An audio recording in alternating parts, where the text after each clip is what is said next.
Acá te dejo los 5 efectos de sonido que más uso en mis videos. El primero es el click. Lo uso para call to actions, para cuando muestro enlaces y cuando muestro los tutoriales para mostrar en dónde hago clic. En segundo lugar tenemos swish. Este me gusta usarlo al principio del video para llamar la atención y también para transiciones. En tercer lugar tenemos el whoosh. Este también me gusta para transiciones, apariciones de elementos en la pantalla y cuando se generan diferentes movimientos. También tenemos ding.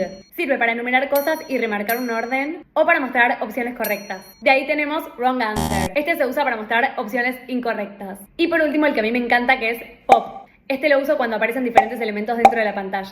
Espero que a partir de ahora usen sonidos en sus videos y que me sigan para más tips de marketing.